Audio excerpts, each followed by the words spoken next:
Good evening and welcome to episode 3 of the Unhinged Dads podcast. I am your host, Brian De Almeida. With me is my co-host, Dave Pasco. How are we doing tonight, Dave? Oh, I got reasonable actual human sleep last night, so I'm actually doing quite well. That's crazy. I know. It's almost unheard of. Okay, I am just verifying that we are up on our streams.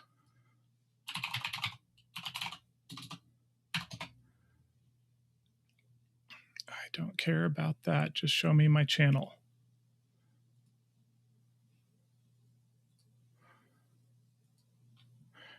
Okay, yeah, we are. Let me double check. Kick.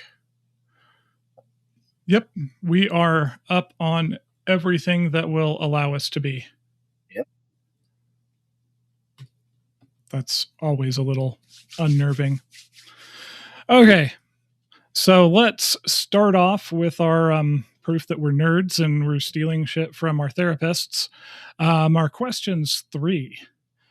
What have we done to improve ourselves this week? Dave? I started a new hobby. This is one that I've been looking forward to. I bought a hammer when I was stationed in Hawaii because I dug into blacksmithing in a research vein and realized that suburban Hawaii, probably not a great place to start banging on metal and running a very small jet engine. Especially not as a white boy. So I suspect that I suspected that was the thing I would have to wait on, and it's been a while. 15 years, 16 years. One advantage you would have in Hawaii is that coconut shells make some incredibly good charcoal for use in forges. I had a number of blacksmith friends in the Philippines who ran on very large amounts of coconut charcoal. Yeah. Coconut's kind of amazing as it goes. It really is. It's the number of things that it is used for in places where it's indigenous is actually kind of astounding, especially when you see it in use next to modern building materials and sometimes working better.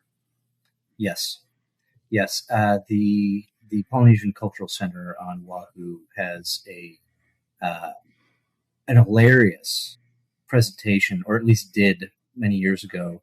But I suspect the guy is still doing it. I know you can find recordings of him on YouTube, but he is basically it's stand-up comedy that educates as well. The dude's absolutely hilarious on all the uses of coconut used throughout the Polynesian, Micronesia area. It's fantastic. Can I get you to move your microphone boom up so I don't have to boost your gain quite so much? Let's see if that's any better. I believe that is an improvement. Sweet. In post, I can filter out noise and I can enhance, but for our live viewers, if we have any, currently no. That's always encouraging, but that's okay. There's one watching on YouTube. That's me. Oh, that's you. Here, I'm going to close that, and actually it may not show because I'm logged in under the podcast account. No worries. But I like to make sure that we actually are broadcasting. This was part of my son's scouting troop. We got together. And he's old enough for that? He's 11, dude. He's going to be 12 this year. Holy shit. He's just short. Well, also, I first met him when he was nonverbal and 2. That's crazy. I only see the kid, every year or two. That's true. Well, and I've got 12. We have pictures of giant Larry Correa holding baby Michaela in his hands, and it's like she fit in a hand of Larry's. Basically, yeah. make gooey, silly faces because Larry's a big teddy bear. And yet we know him as the international Lord of Hate. Well, that, I mean, he comes by it honestly. The man does not suffer fools particularly well. And it wouldn't be as much of an issue if he didn't come across so many of them. Yeah. I mean, he does that deliberately, though. Although, it would be an amazing graphic novel is The Adventures of Straw Larry. That guy's an asshole. For those of you who don't know, a very successful author friend of ours, Larry Correa, who is responsible for the greatest opening line of any book in existence, which now I have to go pull it up. Yeah. Because I will not paraphrase it. That's fair. Monster Hunter International was Larry's debut novel, these many moons ago, and it's become kind of legendary. It's his pan to B-movie monster movies and firearms, and just Americanness. And it is an excellent read. Highly recommend it. But it does have that glorious opening line. My copy's packed up in storage along with the rest of my books.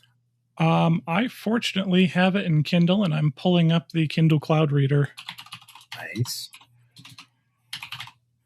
Sorry, I'm sure everybody hates my mechanical keyboards, but I like my clicky clacks. So no, mechanical keyboards are superior keyboards. Nobody gets to hate on that. Yeah, we showed up. It was officially a camp out, but I needed to be around to help out with my toddler son, and so we showed up on Saturday at about 10:30, and it was about 31 degrees out, and we were on a high point in the local area, which is known for not being wind. Yeah, lots of wind. If you've been to West Texas, there's a lot of wind and not a lot of topography, and the two tend to go together. So standing in the fortunately it was clear, and standing in the sun or near one of the 6-8 forges we had going all day, basically propane forges, meant that you could stay more or less thawed until the sun went down, and then everything got really unpleasant. Yeah. But this winter has been really weird. It has. It was almost 70 today here. It was 59 degrees today in Salt Lake.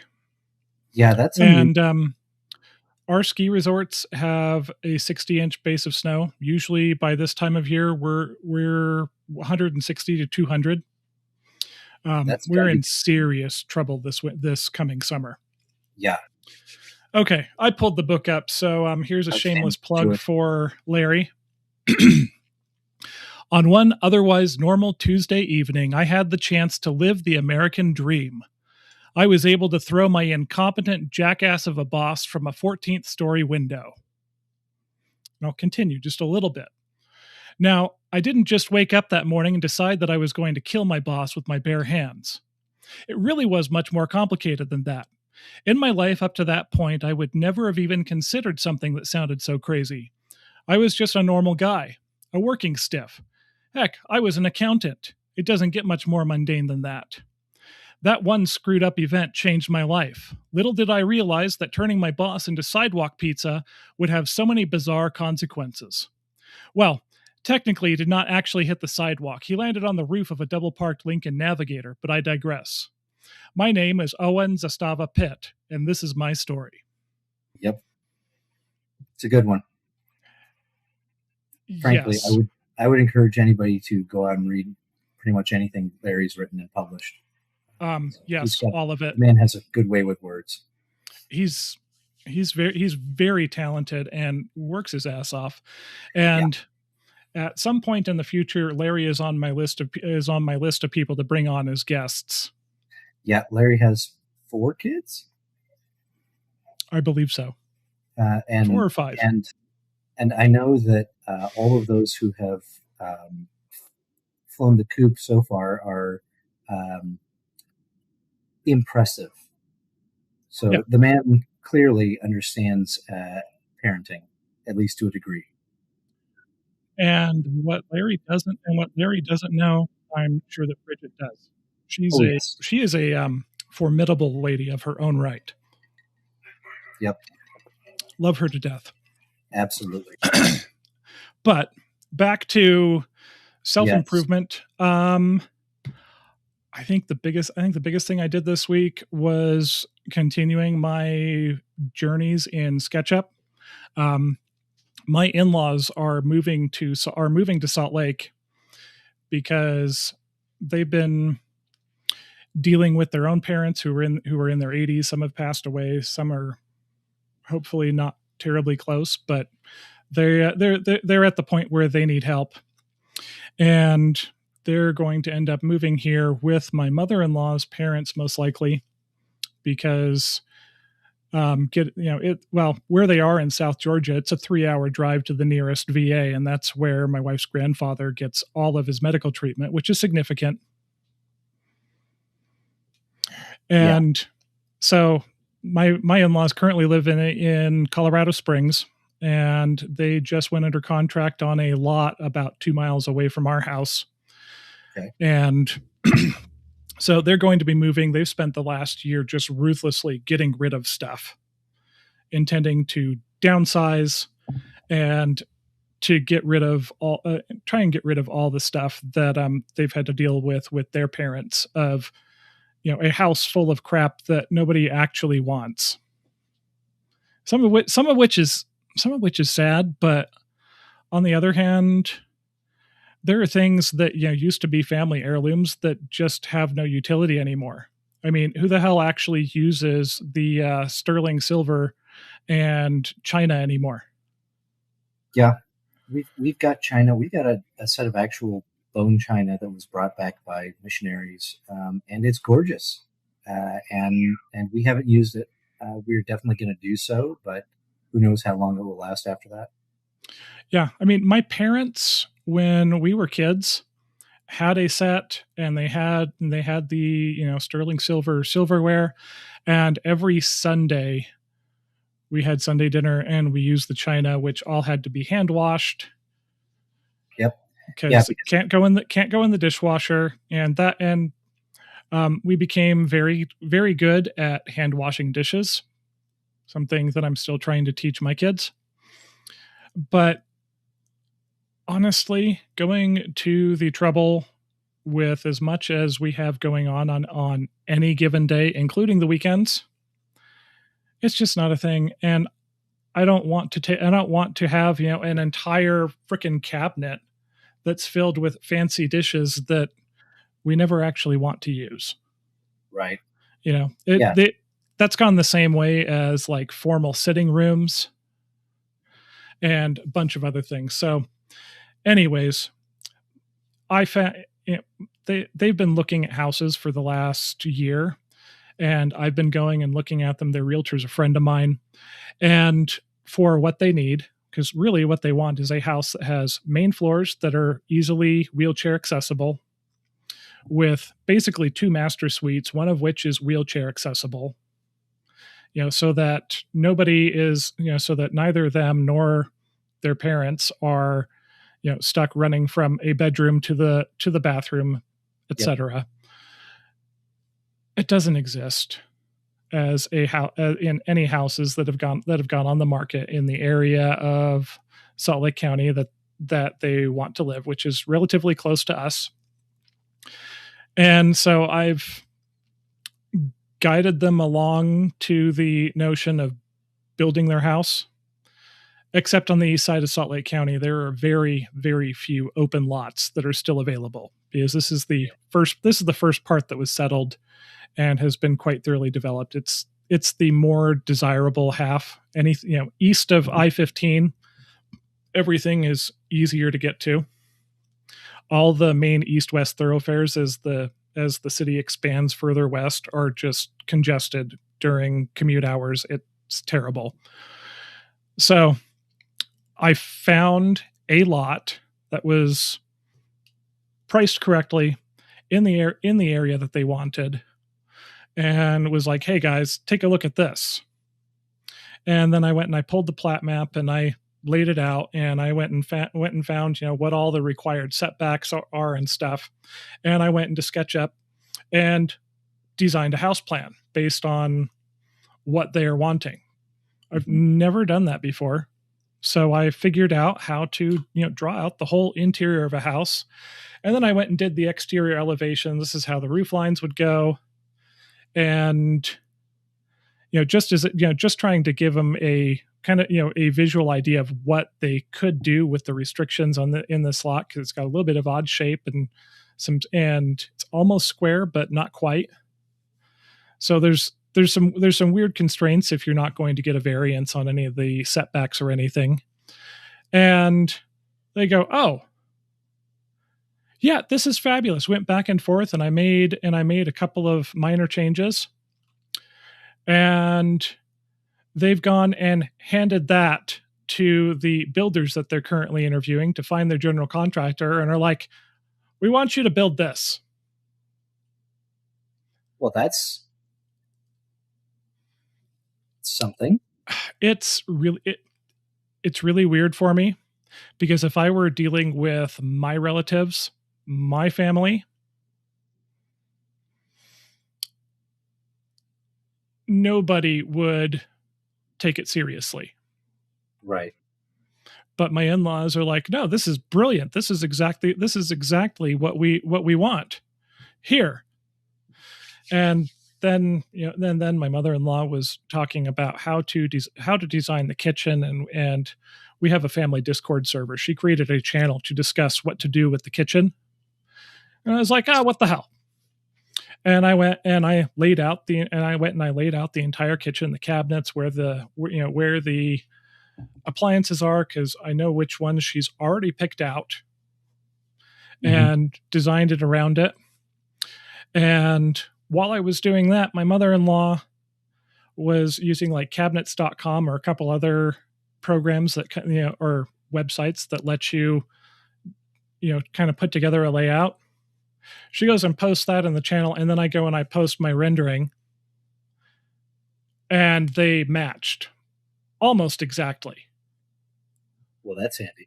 It's like, holy shit, we are on the same wavelength. And she's like, "Yeah, that's exactly what I want to do." So expanding my skills and actually making myself, and well,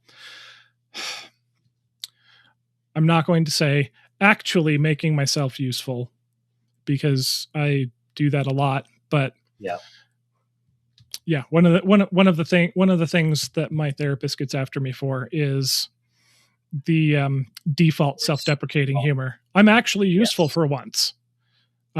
Dude, right. You spend how much time fixing shit everywhere? I mean, you completely disassembled the interior of your truck and to rebuild the AC system, saving yourself $5,000 in shop labor. What do you mean? For once, I'm useful. Yeah. That's the default, defaulting to that assumption, just kind of because that's what I grew up hearing far too much, is a surprisingly difficult pattern to break. It takes constant focus and catching yourself a lot and going, I don't. And it also takes having somebody around, especially a partner, spouse, who will take the time to say, "No, shut up. That's not, you're not allowed to talk down about my favorite person that way." Yeah, she does a lot of that. Yeah, well, she's pretty cool, your lady. Yeah, and Mrs. Dave does the same. She does. It makes it much easier. I cannot imagine trying to do this solo.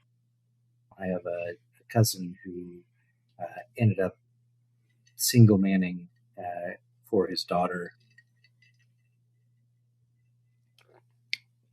She has turned out very well, but it is hard. My cousin had he put a lot of work in and basically didn't have a life. Yeah, that's just about what it requires if you're going to be a single parent and Yep. parent effectively. Yep. Okay, so second question, what is something that we screwed up this week?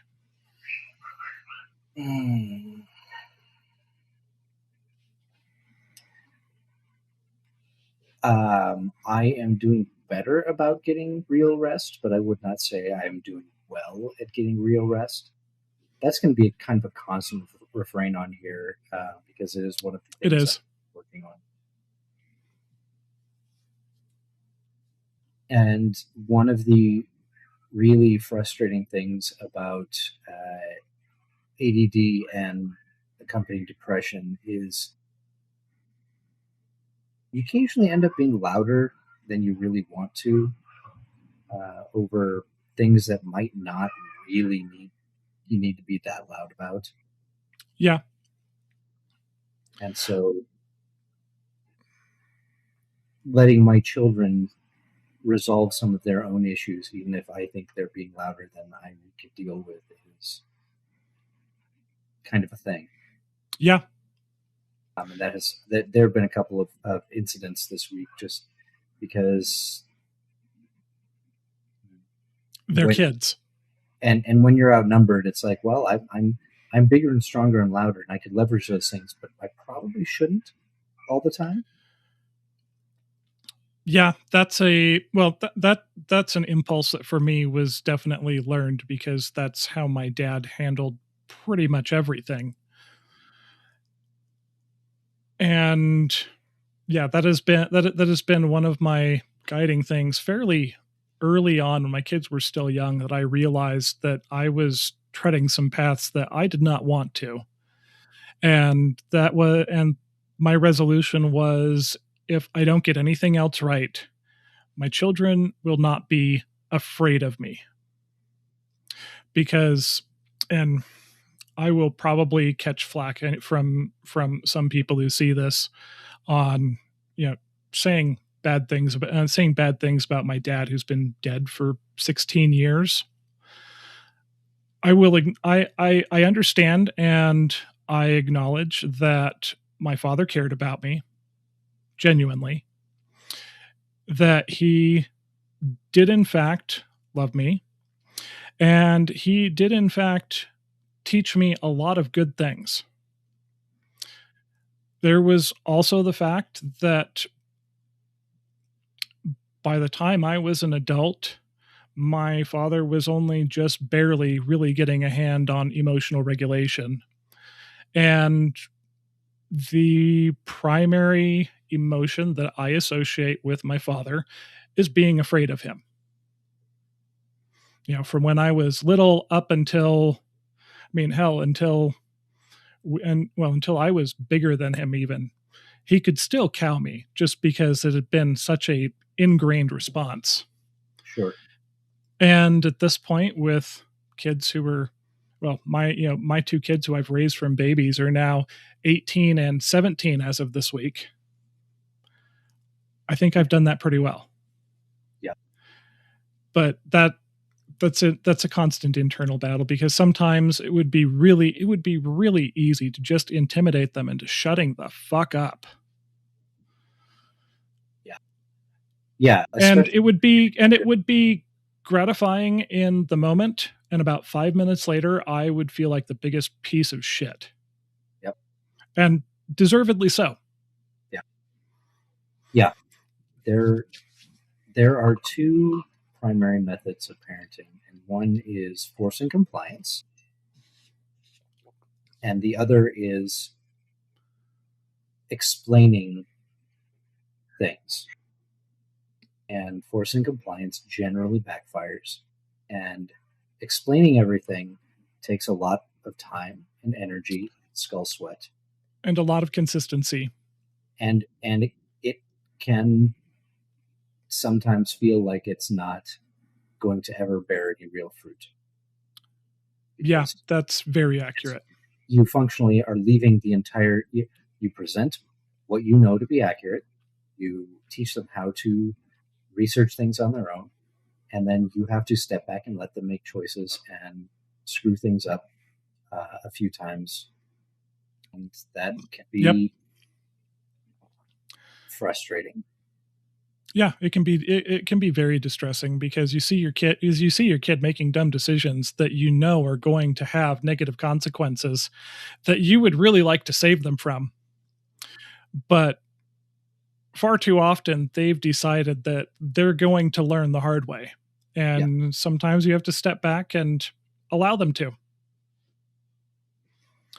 For things I screwed up this week, well, I'm now editing and producing both podcasts that I'm on because my other co-host on Reasonable Person, Paul, just went back to long haul trucking,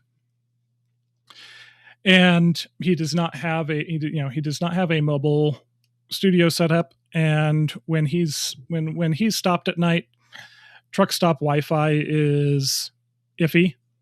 Yeah, it is not a good location to be recording a live stream from. So I'm now hosting that using the same software that I got set up to run this show, and I'm doing the editing, and I just send the finished show over to him for him to drop into our syndication link. So I'm editing this podcast. I'm editing The Reasonable Person. Ours is video and is also released as audio. So I have to edit video and audio and then separate out the audio. And then I'm trying to pull out 30-second clips to throw onto YouTube Shorts and throw into Instagram and stuff to try and help build our online following. And relearning the editing tools that I sort of learned a little bit when I was in my abortive woodworking career on YouTube before I decided that I really hated spending 30 hours of video on a project that I had to condense down to 30 minutes and try to make it useful. It was so damn tedious. I just said, you know what? I do not want to do this. So I've had to go back and relearn some things and learn new things because, of course, my tools have been updated and changed. And I had a chicken carcass roasting that I was going to use to make stock because I had a kid who had some teeth pulled this week. So we were having soup for dinner that day. We had meatloaf tonight, some soft things that I knew he'd be able to eat. And I'm going along and I'm finally making some progress on editing together our audio from our last show with Tom. And I go, oh, shit. And I have a pan of chicken carcass that is now charcoal. Oh, I'm sorry, sir. Yeah. So again, it's frustrating. The neurotypical one still deals with hyperfocus. And so that made making soup the following night and making it good more of a challenge. But it's that whole management of simultaneous things, which I do pretty well. But when I'd kind of been pounding my head against this episode for most of the day, and I was finally making progress. I was just like, yes. Oh shit. So not a huge thing, but that's a thing that we constantly battle. Yeah. So what did you do well this week, Dave? Oh goodness. I evidently have made an impression on the leaders at the troop, at the scouting troop. To be clear, this is not Scouting America, although I understand they've started to walk back some of their foolishness. This is a group called Trail Life. It is an explicitly Christian group. It is largely Baptist, but with an admixture of everybody else who's around. Yeah. And it's trying very hard to be what Boy Scouts were several decades back. I mean, so I think our age group were the last ones that really went through scouting in any form that Baden-Powell would have recognized. And at this point, I'm not sure how long BSA is going to continue to exist. It will be interesting to see what happens. I honestly expected them to dissolve before this, so who knows? Yeah. Maybe they should just switch over to selling something. That's worked for other groups. Yeah. But I've made an impression on them, and Derek, the overall the president of the board for the troop, asked if I would be willing to be a little more active in a leadership role, stepping up and doing some teaching and coaching for the guys. And so I appear to have done well in that. Awesome. When I came home from being a missionary, they brought me in to be a leader with the local scout troop. We had a winter camp out coming up, and the place we were going, you get like 3-4 feet of snow. Sure. So I taught the boys how to make fire starter using an anarchist cookbook recipe for jellied gasoline. It functions very well.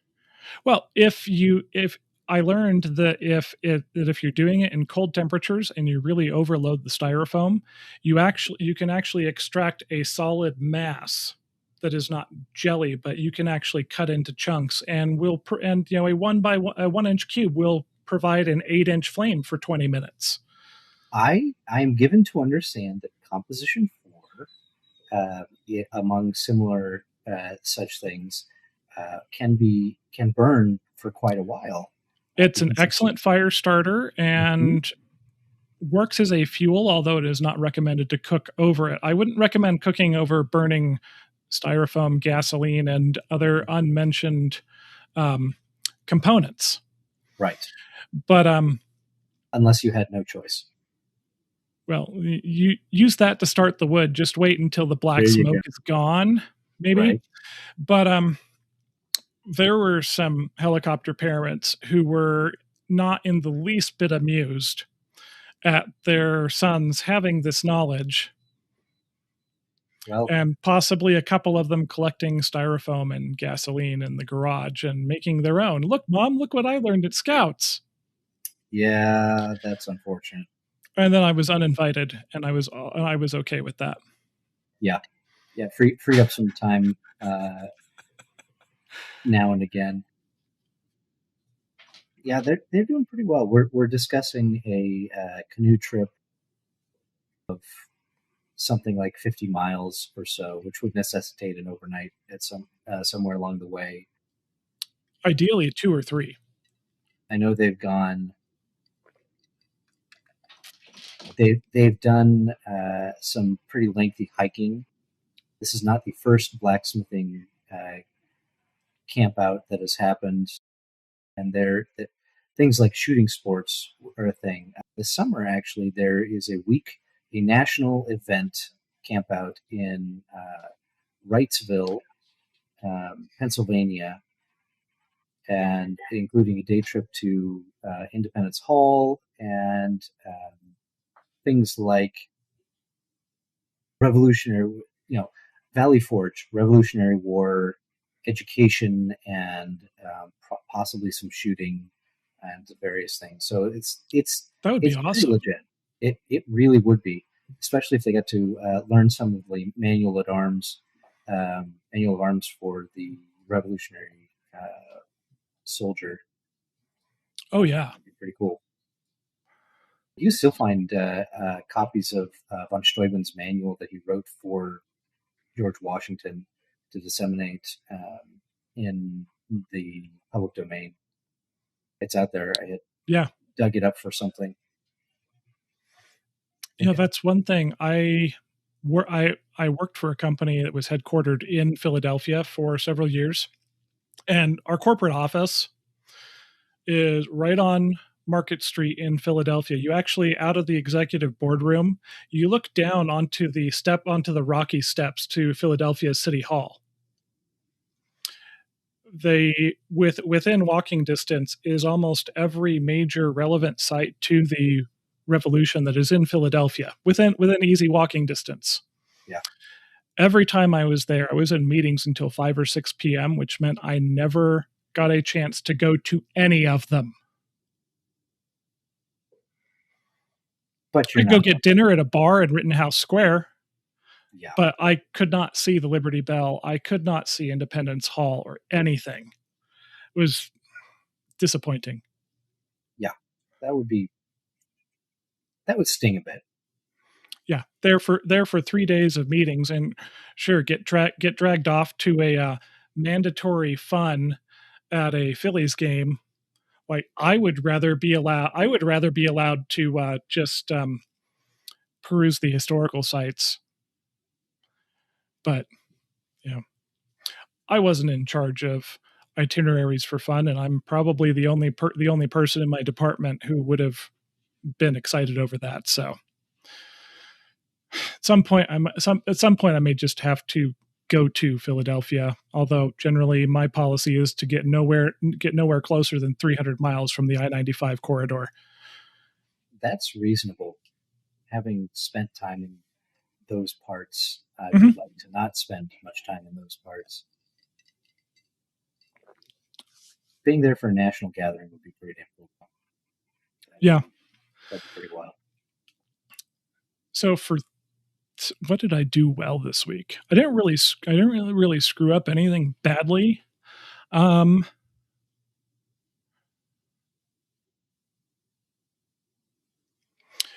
know what? I got everybody to where they needed to be on time in spite of losing a child for half an hour.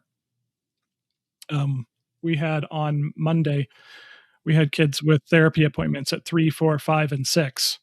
All of them are at different schools, and therapy office is about a 30-minute drive away. So I go pick up one and drop him off at the office, come back to pick up the next one.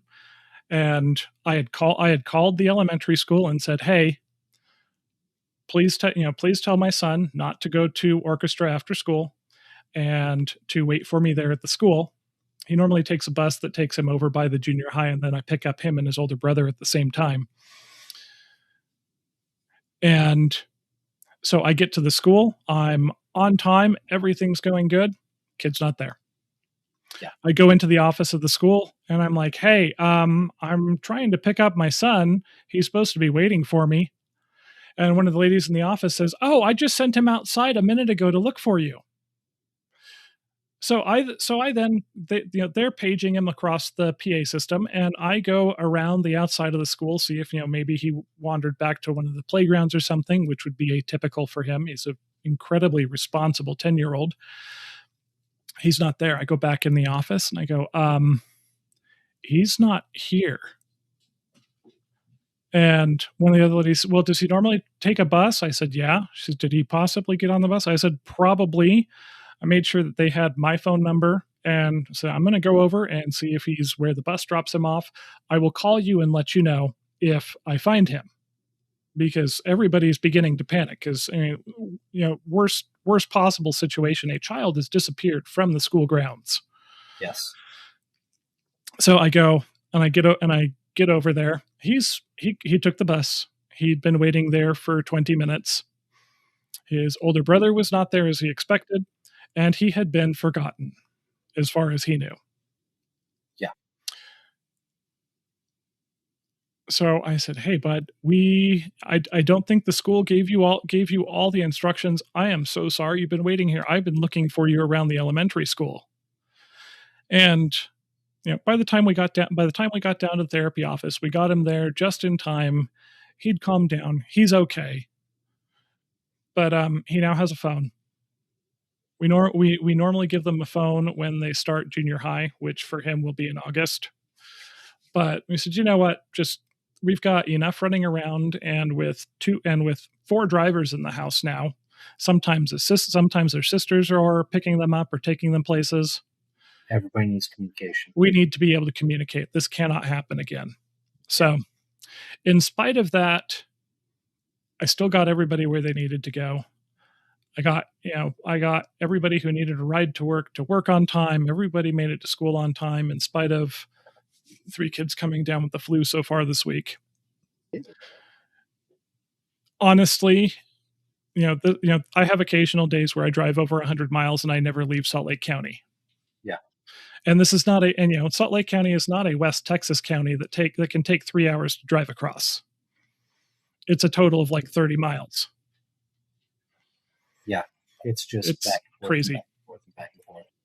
I get it. I mean, so that in and of itself can actually be an accomplishment, as dumb as it sounds. Oh no. Getting 8 different people around the valley. And on time, no less, is a big deal, honestly. The big things I have noticed often tend to take care of themselves. We have been through some fairly horrific incidents. Yes, like having all of your stuff stolen in front of my house. God. Yeah, at this point, that's just funny. It wasn't. Well, yeah, sure. Now. Well, now, but the people will come out of the woodwork to help when you suffered some kind of disaster. That's true. It's making the little things happen the way they need to, day in and day out. That is a major accomplishment. And there are days where it's like, well, I guess dinner is whatever you can dig up, kids, because I'm fried and I've got to go to this other thing that's happening. Yeah, that happens sometimes. I mean, I usually have pretty detailed meal plans, but there are definite days where the plan didn't even make it to first contact with the opposition. Yep. It died at 8:00 in the morning when something went wrong, and changed the direction of my entire day. And the rest of the day is spent trying to adjust to greater or lesser success. Yeah. I get that. Gee, it only took us halfway through our scheduled time allotment to get through our first segment. I feel bad about that. Yeah, it's okay.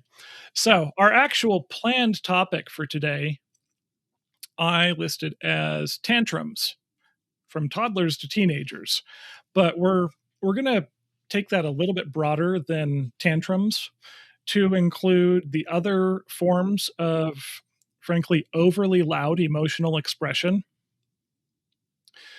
Because, one of the benefits I have is one of my best friends is a child and adolescent psychiatrist, and so is my spouse. So I get to learn a lot of things that I sometimes kind of understood intuitively before, and sometimes had no clue on. And one of those is that these very loud forms of emotional expression, with some exception for small children throwing temper tantrums, are actually a positive thing.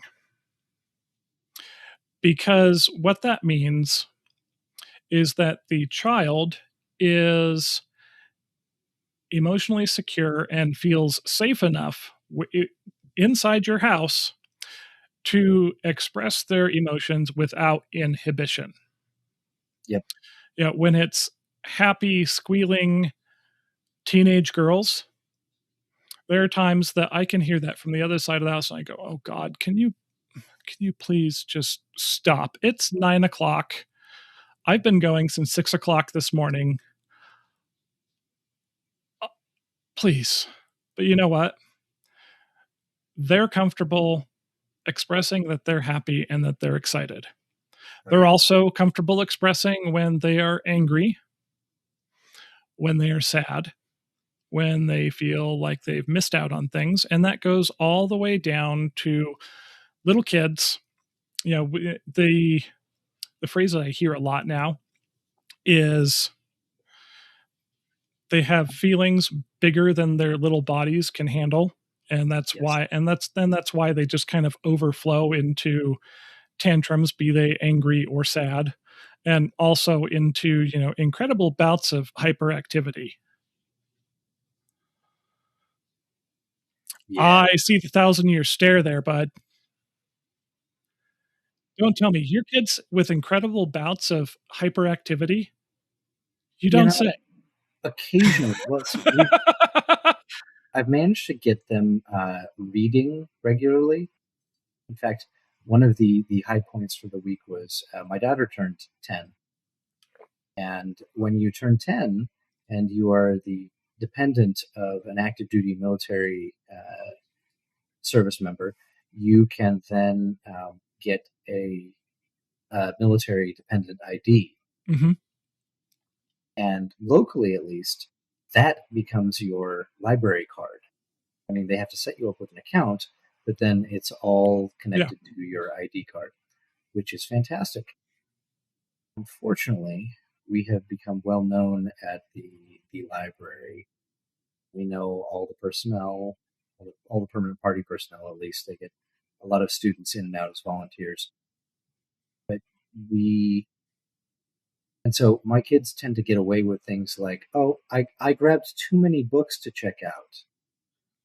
That's okay. We'll go ahead. We'll just go ahead and check those out for you anyway. Oh, we'll go ahead and renew everything again. It's fine. It's fine. You don't say that Michaela does that. One of the top 5 most adorable children on earth. Yeah. Yeah, no. And she knows how to use that to her advantage when she feels like it. Yes. Yes. It's good that there are plenty of people who are have learned immunity to such things. So that takes some willpower. I know this child.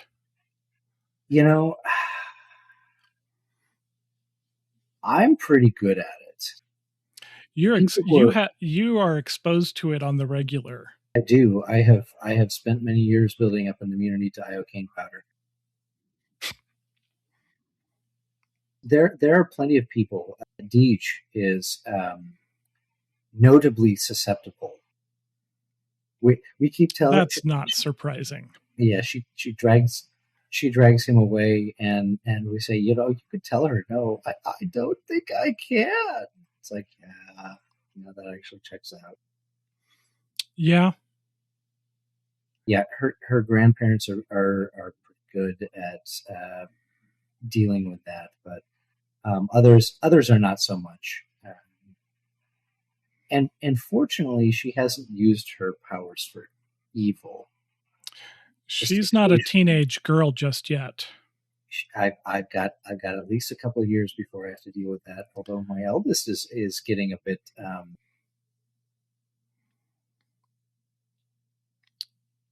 Is he feeling things out? It's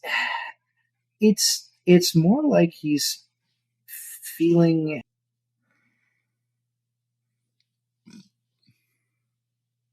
I mentioned, I think, in possibly our first episode that he is somewhat of a carbon copy of my brother-in-law, which means he's probably almost certainly diagnosable with distracted type ADD. Yes. And so you may have noticed that in your interactions with him. Just a tiny bit. And so it will be the kind of thing where, and I know this happened with me when I was growing up. My mother would report entire conversations afterwards that I'd had with her, and I said, "Well, I had a book in my hands. I don't remember any of that." And so I will often have to get his attention. Like, yes. Close the book. Third time's the charm. Tell him, close the book. Look at me. Right here. Focus. Okay, we're going to have this conversation. But I'm going to need you to relay back the conversation so I know you've at least heard me. That's Navy training. Right? I don't knife hand my children most of the time. I do. That's all right. Yours are older. I've done it to your kids. Yeah, that's appropriate. It's been Jonathan. Yep. You need to stop. Yep. Let's hold on for a second and let's reconsider what we are saying and doing. Yep. But yeah, I have to do that with my boys quite a bit still, where sometimes it's like, no, I need you to hit pause. Yep. Or I need you to hit mute, or I need you to put the book down and look at me. Okay, now we can communicate. Yep. Because now you're paying attention. And as you said, with kids being just loud, it's less of an issue. Although I I swear I have some sensory challenges where things get or too much stimulus is it becomes overwhelming in an unpleasant way. Yeah, it does. That's me at 9, 10 o'clock at night when I'm like, God, can you guys shut up already? We actually got tickets to the Sabaton tour that is That now. has been delayed. Yes. Oh, Yes, yeah, we also I'm got upset. uh, we got loop earplugs, and they're like permanent earplugs. They're really nice, actually. Yeah, I bought a couple sets of the eargasm ones for taking children to concerts. Hmm. And so, because I want to take my children to cool things. Cool things are often loud things. I don't want my children dealing with hearing loss because they went to loud things. But tinnitus is our friend. Well, maybe not friend, but constant companion. Yes, like that. Don't be too close to negligent discharges, kids.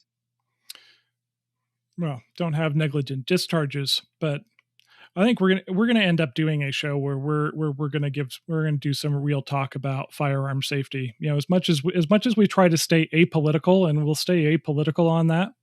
Oh, But you know, this is a child safety issue that needs to be discussed by people who know what the fuck they're talking about. Because most of the people who are talking about it, Everytown, Brady campaign, or whatever they've renamed themselves to, have no clue what they are actually talking about. yeah. I have opinions on this matter. Well, and if that If that that's not doesn't obvious, if that doesn't out us, then people really aren't paying attention. We won't be talking about the politics so much as discussing practical reasons why you behave in certain ways and not in other ways. yes. And why, if you choose to have firearms in your house, you have responsibilities. You know, frankly, even if you don't have children in the house, but when you have children in the house, it is tripled. When you purchase a firearm, you are not paying for just the power tool. You also it is an entire system that you must consider to include Yes. things like optics and then safe storage. Safe storage first. Yeah. That will be an entire episode.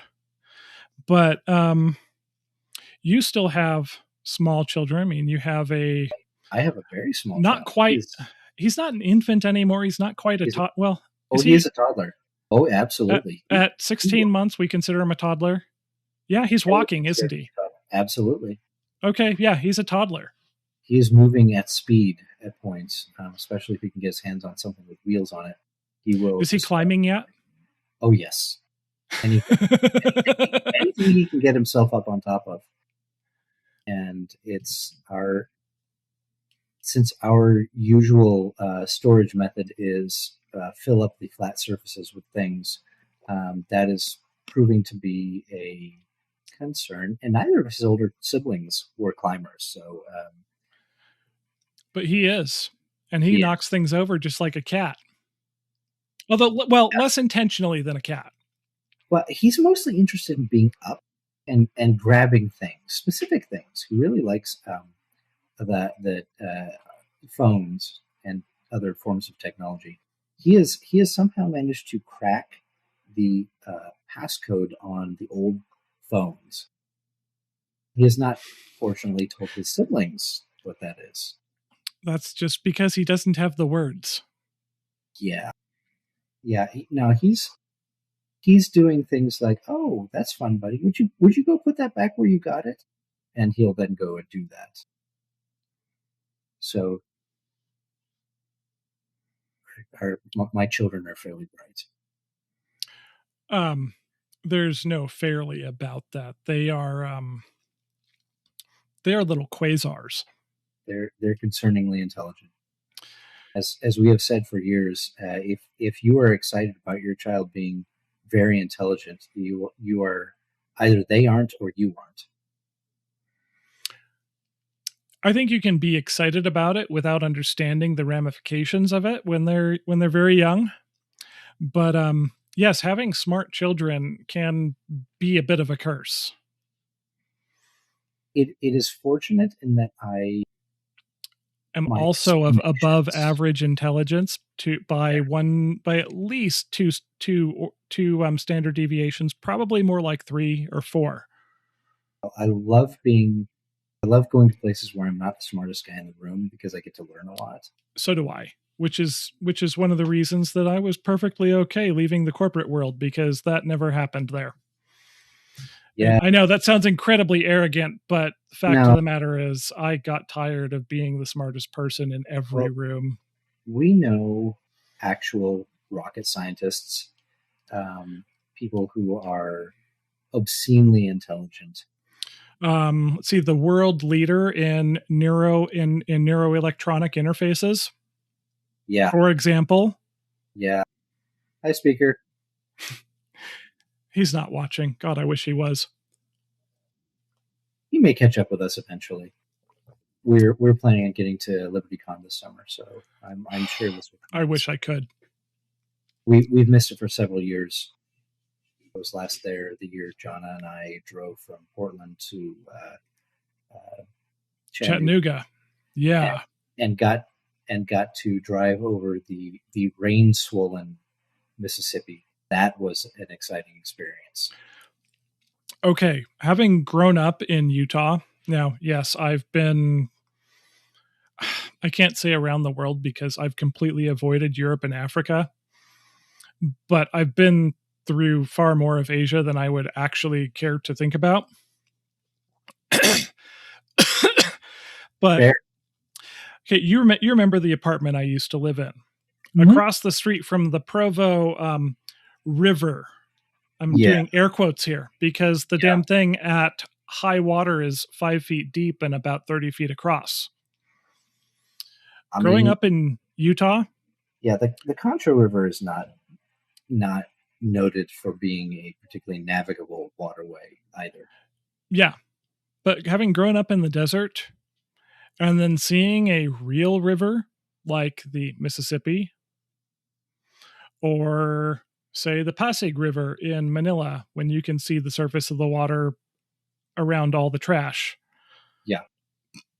The Columbia is the Columbia is holy crap. We went to Mount Hood for summer vacation 2 years ago. Oh yeah. Driving through the Columbia River Gorge, I'm going, that's not a river, that's a fucking lake. Parts of it more or less are at this point because they put in a bunch of hydroelectric. There's a ton of hydro dams. Mm-hmm. Yeah. But yeah, seeing what the rest of the world considers a real river, I'm like, oh, all this reading about navigable rivers and, steamboats and stuff going 100 miles upriver never made sense to me because, like, at flood stage, what I saw as rivers, because I never was really in the part of Utah where you see the Colorado River much. It was like, they're like, you can throw a rock from bank to bank when it's at flood stage. Right. Now, it'll still sweep you off your feet and kill you. Sure. But my conception of a river until I started getting well outside of the western desert of the United States was, my apologies, everybody. Hopefully in post I can remove my dogs greeting somebody at the door. All 3 of them. But that took a little bit of recalibration to understand what people really meant when they said a river. Yeah. Like, no, this is okay. I see how this is a navigable waterway. Holy crap. Well, the fact that the Mississippi up through the Missouri is navigable for what is it, like a couple 1,000 miles? Yeah, and like navigable by dreadnought era battleships, not not little flat bottomed ferries. It's unreal. By real ships. Enormously, like that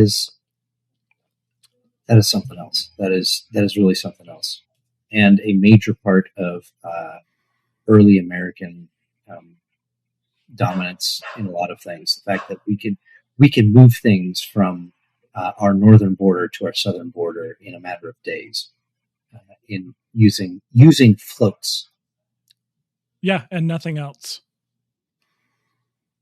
Yeah, but it's kind of crazy.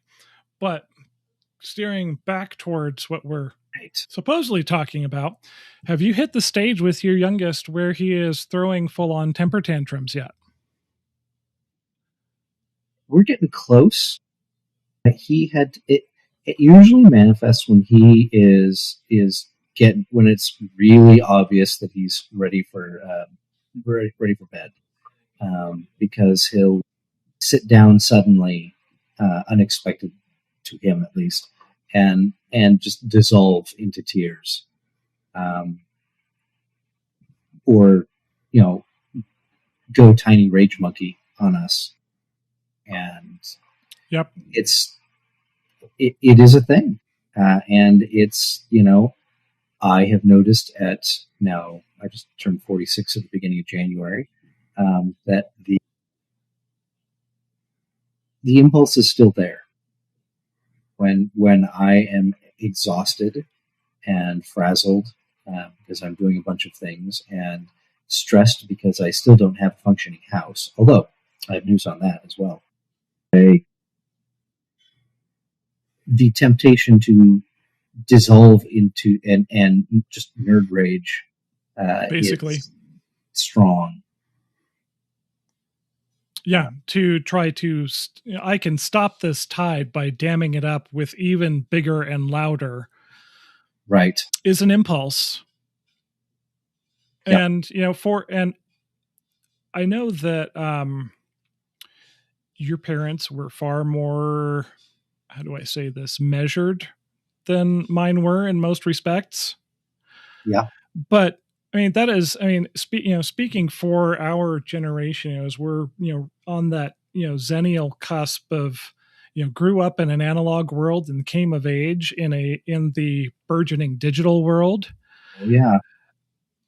That was generally what we saw, was the, oh yeah, well, I'm going to give you a reason to cry. Right. And the I will shout you down until you stop. And so, as a learned behavior that honestly permeated the whole social fabric of the world that we grew up in for the most part, actively working to counter that and to understand, look, this kid is 16 months old. He is not able to verbally express himself. He doesn't have the self-awareness to actually understand why everything is so distressing right now. I mean, we know he's tired. He doesn't understand what this feeling is and why suddenly everything is overwhelming. Yep. And he does the only thing he knows how to do to express how overwhelmed he is, which is crying and flinging himself on the floor and kicking and just expressing all the feelings at once. Yeah. So how do you handle that? When you're in good form, let's put it that way, because we all know that we have good days and we have days where at the end of the day you go, I was kind of a dick today. Honestly, he's in a lot of ways easier to deal with than the other two. I can see that, because we've been through this. This is not our first rodeo with a tiny person. Yes. And he is genuinely delightful most of the time. He is such a happy kid. He is literally the happiest kid I've ever encountered. And that's not just me saying it, that's everybody. Everybody says it. Well, they've said it about all three of your children, let's be honest. And it's true with all three of them. It is. He actually had we're in the temporary lodging facility on the base here, and Yeah. so we get a room service basically, and they'll come and they'll just change sheets and clean up and take out the trash for us. It's really rather nice. And Yeah, my little brother's stuck in a TLF right now because the Carl Vinson is in dry dock. Yeah, I thought he'd been reassigned to a destroyer, but no, he's a fire controlman first class on the Carl Vinson now. Wow, he made first class. I take it he's learning how to sailor at least. I think he's been in for. I think he's on his 13th year now. That's crazy. Yeah, because you remember when we were talking when we were talking about when he was going to Great Lakes. Yeah, I recall. And it wasn't that long. He's almost 2/3 of the way to retirement. He was born in 1992. Yeah. And suddenly we feel really old. I need to go have my own meltdown. Well, Bowling for Soup said it best. Right. Getting old sucks, but everybody's doing it. That's true. And frankly, it's way better than the alternative. There have definitely been points in my adult life that that was not the case. Fair. That was definitely that continuing to stick around was by far the hard choice. Oh, I think it's always the hard choice. Like I have said at any number of points, suicidal ideation is when you do it often enough, you just kind of get used to it. And that's true. And the easy choice is not a good choice. The hard choice is sticking around, and sticking around because you don't want to fuck up your children like that. Yes. I mean, it occurs that we should have because you have responsibilities. Yeah. You brought these little people into the world. I made choices, and those choices entail me sticking around to the best of my ability. Even when it is the last thing I actually want to do. Snuffing it because I feel bad, that's a trivialization, and we're definitely going to get into this into the meat. And we are. I'm going to try to do it when Nick can be here. Oh, please. Yeah. Which, for people who are wondering about the brown guy on all of our artwork and stuff, Nick, I'm going to leave him listed as a co-host, although he is a very important and very busy physician.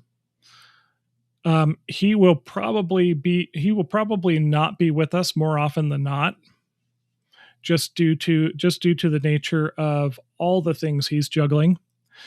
But I'm going to leave him listed as our third co-host, and we're going to turn some of these topics that will benefit from his expertise and hit them when he is available. We probably won't see him until about April because he's trying to get ahead of a bunch of stuff to go to India for a month and introduce his daughter to extended family and things.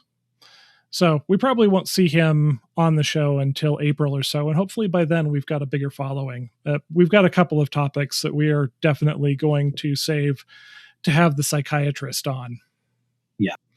Because while Dave and I have walked through them, frankly, there's still a lot that we ourselves don't understand and are not, well, compared to him, we are not as well suited to talk about this in a manner that is going to be genuinely helpful. Yeah. I think. One of the things that we say in the military is that armed service gives you a healthy appreciation for things like alcohol and dark humor, and approaching it from those standpoints is not the most healthy. There's a lot of people who don't understand it. This is one of the things where I confuse people, because I think because I spend so much time with veterans, and my experiences have led me through things that have kind of brought me to that same place of what doesn't kill you gives you back pain and lots of unhealthy coping mechanisms. It's and about a very, very dark sense of humor. It's about how close to death you spend, how much time you spend close to death, and how many friends you've lost. Yeah, friends and peers. Yep. Which for our generation, for those of us who are inclined towards military service, it's a lot who are it is a staggering number of people who are gone. Yeah. And they were not killed in Iraq and Afghanistan. No. They enlisted at the beginning of the War on Terror, spent 12, 13 years, half of it on deployments, end up medically discharged because their knees and backs are destroyed and they don't know anything else. And I know in the case of far too many of my friends, that first year or two of being medically discharged and not knowing what the hell to do, that's when they checked out. Yeah.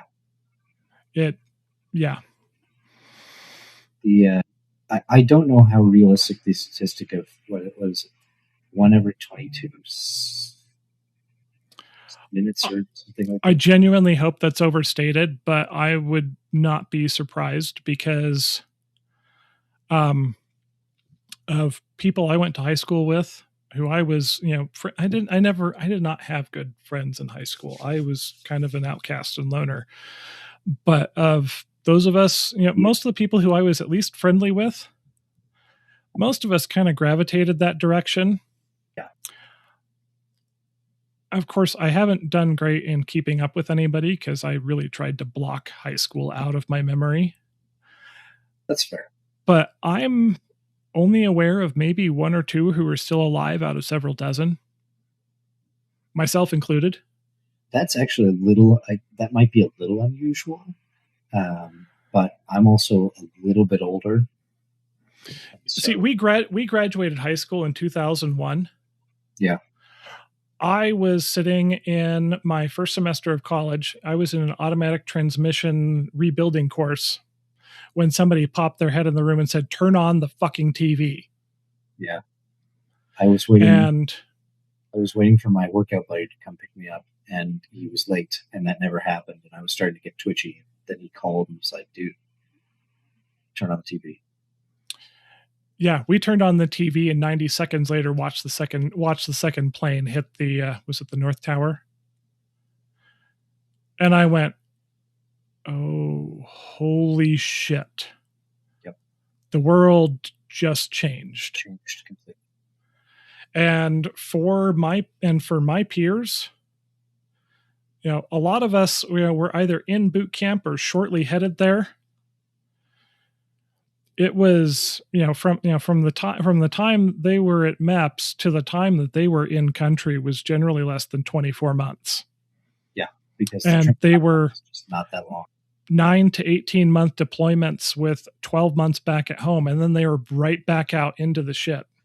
Yeah, which some people say doesn't compare because World War II people went in 40 and didn't come home till 45.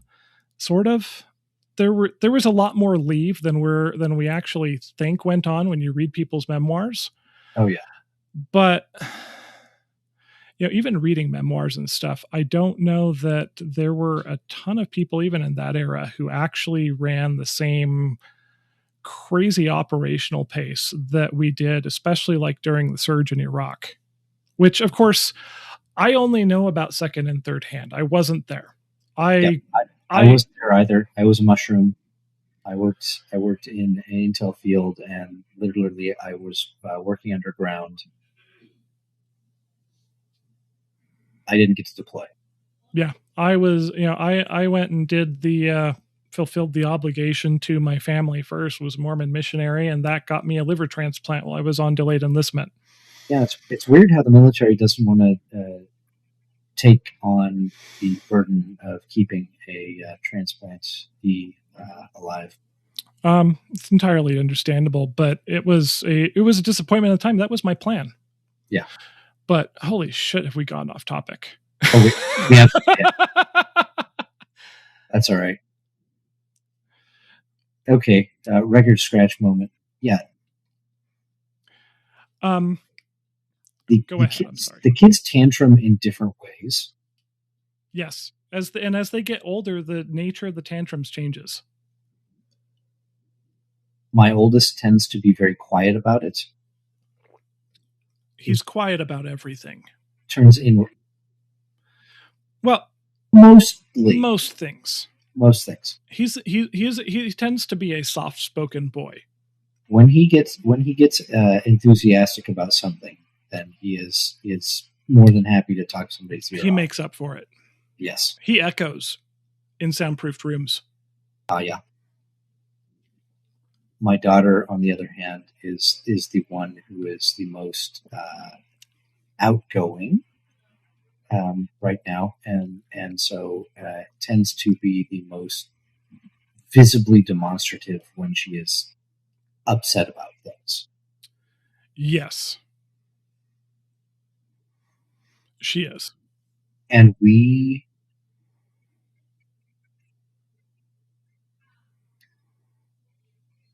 it is a constant struggle to figure out how to help her express herself, because she gets overwhelmed. When she gets really upset, she gets overwhelmed, and often does not seem to be able to elaborate on what is going on. Yes. And so figuring that out, I mean, fortunately, my wife has gone through a very similar experience. I shockingly, perhaps not, have lived that a lot more like my eldest does. So. Yes, that's because you have mini Dave and mini Mrs. Dave. Yeah, that's true. Yeah, it'll be interesting to see what our youngest does. He'll be he'll be the most distressing fusion of both. Yeah, and he may actually be the most intelligent of the three, which is concerning.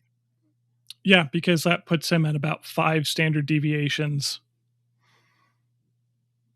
Or at least if my estimates of his older siblings are right. But with some of my kids, this has been more of a problem than the tantrums. Especially for my middle son, who is on the autism spectrum. He doesn't really have developmental delays. He's certainly had some speech delays. And he turns 13 next month. Oh wow. Yes. Oh wow. But certainly as he's gotten older, his ability to express himself verbally has started to catch up. Yeah. But especially the first couple of years that we were together, there were a lot of he was angry and could not tell you why. We've learned that things like the sound of socks dragging across carpet are intensely irritating for him. Like to the point of he will go into full on, and if anybody were actually watching us, I'd probably get canceled for saying this, but he'd go into full on autistic rage, which is a thing. I've watched Eli Double Tap. He is very open about his son's experience and his struggles with that. I don't think he'd be canceled anymore for discussing the concept of autistic rage. Yeah, which for me coming into this, because when we got married, he was 6, 7. When I kind of stepped into this dad role for him, and I hadn't been raising this kid for the last 6 years. Kind of had to learn, and he's very different from my daughters. Probably more intelligent than my daughters, which again, it's scary. But he's very obviously upset over something. Sometimes he's angry. And he's kind of a big kid. I mean, his potential for hurting somebody because he is overwhelmed and angry is high. Because not only the emotional regulation difficulties, the sensory stuff, he is just a solidly built kid. Oh yeah. It couldn't be the scrawny ass one that has this. It has to be the one. It has to be the one who had like a 30-inch shoulder circumference when he was born. Which, thank God, I am not a woman, because he was a big kid from the get-go. But learning with him has been a journey, as I come to better understand kind of how he works. The biggest thing that I have hit with all the kids over the last many years is I've perpetually tried to understand and to approach things not in the way that they were approached when I was a kid, of not intimidating and yelling until they just stop, or just sending them away until they're done. And that's been okay. I understand that you are upset. I'm not sure why. It's okay to be angry. It's okay to be upset. It is okay to be sad. Yeah. However, you do not get to take out those emotions by hitting your little brother or by destroying things. Right. By picking up and throwing things because I'm incredibly frustrated and angry, and I don't have any other way to express how incredibly displeased I am right now. So it has definitely been a journey, but I can now say, okay, I can see you're really upset. I think I understand why, but how about I think you need some alone time to calm down, and then I'll come and we'll talk about it.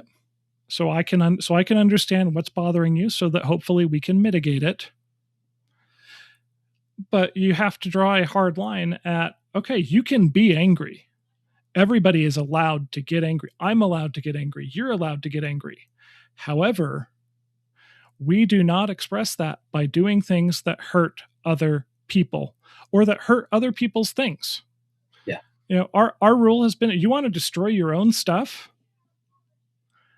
Okay, but you're getting no sympathy and no replacement from us when you want the thing that you destroyed. Yeah.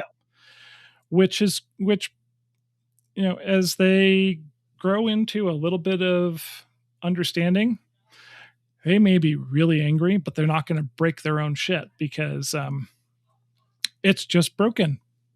And no, I'm not replacing it. You decided to destroy it. Why should I replace that for you? Yeah. But that has been that has been very much the theme of the last few years of, okay, I understand you're angry. I understand you're sad. I understand you feel this way. And that's okay. And there are healthy ways to express that. There are unhealthy ways to express that. And if because you are angry, you are doing things to hurt or intimidate other people, you are going to be very quickly redirected into, you are going to stop this, and we are going to go this direction. Yeah. We are going to go sit on our bed and take some deep breaths, and we're going to calm down. And then when you are calm, and when I am calm, because right now I want to beat your ass for the way you were just behaving. Yep. Then we're going to talk about what happened, and we're going to say, okay, what are the lessons learned here? Where did we go wrong? Right. And usually that's well, okay, yeah, I need to talk to your brother and explain to him that saying or doing what he was doing is not acceptable. Right. And however, you were still responsible for the way that you chose to react. And this is one of the things that I have gotten in full-fledged arguments with adults over, is people use the phrase, he made me angry. Bullshit. That is bullshit. You chose your reaction. Somebody did something that bothered you. Completely normal, completely acceptable. You chose to get angry and to attempt to harm people because of it. No one makes you do anything. Exactly. As an adult, you are responsible for how you choose to react. And yeah, I fully recognize there are some biological imperatives. There are some things that we learned growing up when we did that we have to actively counter. Yeah. Because if we are to break some cycles, yep. that cycle of intimidation and screaming and hell, one of the things that I say probably too much is the older I get, especially now with having a kid who's made it to adulthood at only 2 years older than my dad was when I turned 18, is that the older I get, the more I understand my parents. Yeah. And in some ways, the less I respect them. Because I understand that, that in spite of the learned behaviors that they had, in spite of the environment that they grew up in many cases, they chose to perpetuate the maladaptive behaviors rather than trying to be better. Yeah. Well, you've met my dad, right? I have met your dad twice, and both times he was very, very soft-spoken. He is relatively soft-spoken, but he's a boomer. He's a younger boomer, but he's a boomer. And he made a decision when he was not that old, a young adult, certainly, that he was not going to pass on to his children what had been passed on to him. And he has done a damn good job of doing so, because my sister and I are relatively well-adjusted people. I am now, for the most part. Yeah, but you've also actively worked on that. Well, yeah, I mean, that's you've been working on your own shit. I mean, that's like I said, when my kids were pretty young, I hit an inflection point and realized that I was mimicking what I'd been raised under, and that there were things that I wanted to change. Yeah. And God, it has been a struggle every day. Sure. I mean, even right now, after dropping 50 pounds last year, well, actually not last year, the year before, because I suddenly found myself with non-alcoholic fatty liver disease, and you'll be dead in 2 years. Good times. Yeah, congratulations. I have this year 70-year-old liver. And so there's things I'm more susceptible to. Like I needed to drop about 40 pounds or else I was going to die. And so I did. But even so, I am still 210 pounds, 6 feet tall, and my shoulder circumference is 3 inches less than my height. I have learned that I accidentally intimidate rooms of people when I walk in because I have resting bitch face. Well, I constantly get the people saying, it always surprises me when we're face to face how relatively short you are. Apparently, I vibe like 6'3" or 6'4". It's true, dude. The first time we met face to face, I was like, "Holy shit! Why is Dave a fucking dwarf?" I mean, not. I mean, you're 5'6". Well, 5'6" and a little bit. 5'6.5". That half is occasionally very important. But I'm not tall by any stretch of imagination. Nor are you particularly broad. You're not a scrawny bastard. I'm not a scrawny bastard. You're also not a what's the term? Fire plug. No, I'm as thick as I am. My torso is as thick as it is wide.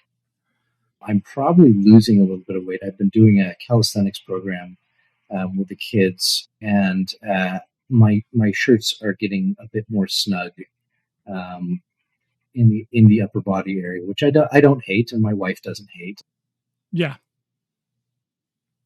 The reality is, I'm probably about 200 pounds, and I've been there for at least a decade. It doesn't matter for your frame. That's pretty dense. I am quite dense, but I carry it fairly well, and I move well. And doing the calisthenics especially means that I don't. The problem with when I was doing powerlifting wasn't that I was lifting weights. It was that I would walk up the stairs and my knees would hurt, and I'd kind of be puffing a little bit at the top, and it's like, wow, that really sucks. Whereas at this point, I'm doing substantially better. Yeah, I am densely tissued. I'm not notably anything, but apparently, you're actually a good person for intelligent specialties. Oh yeah, actually doing human stuff because you could blend in pretty well almost anywhere, including even in the Middle East and most of South America. You could blend in pretty well. If I trimmed things, if I shaved my beard, I'm never shaving again. I'm not allowed to shave. My family is enthusiastically certain about that. Yeah, but my point being, if I want to be loud and intimidating, it is not much of a stretch. Right. I mean, with any of my kids, even though my stepkids are all pretty damn tall. Yeah, they are. That was a little surprising this last visit. Yeah, because I have two who are already taller than you, and two more absolutely will be. The two younger boys are going to end up taller than me. They're going to be both over 6 feet. Oh yeah, but I could walk around in my house right now and I can do the menacing loom over anybody. Oh, absolutely. And I could scare the shit out of them. And you know what? I'm pretty sure that I could compel obedience out of them. Mm-hmm. And you know what? They would resent the ever-loving hell out of it. Yep. And I know that because that is exactly how my dad did things. My parents' definition of what was a good kid was an obedient child. And if you know me, you know that if you look up in the dictionary under oppositional defiant disorder or in the DSM-5, they could stick a picture of me there and it would be valid. The best way to get me to not do something is to tell me I have to do it. And the best way to get me to do something is say, no, you're not allowed to. Spite's a hell of a motivator, man. I have stories, some of which I'm somewhat embarrassed of the ways in which I weaponized spite to make a point to my parents. Wow. It's true.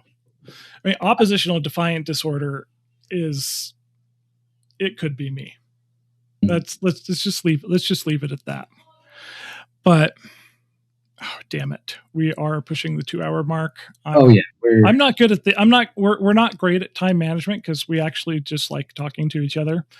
This is what happens when Dave is at my house we find usually several good bottles of whiskey that we sample and then go, oh, holy shit, it's 4 a.m. The number of times where we would be driving through Colorado for one thing or another, and stay with Dan and Sarah, and when Rob was there, he and I would regularly have to force each other to stop talking at 4 a.m. Yes, I've done that with Robert, and that was while he was in med school. Yes. I haven't talked to him much the last couple of years. I probably should check in on him. Yeah, it would be good to do. I have not been. I am a lousy correspondent in a lot of ways.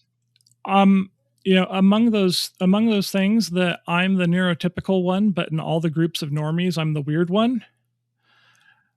I deal with. I have some of that object permanence thing of if the person's not somebody I'm interacting with regularly, it can be really easy to sort of forget they exist and go, oh, I haven't checked up on him in 2 years. We should, yeah.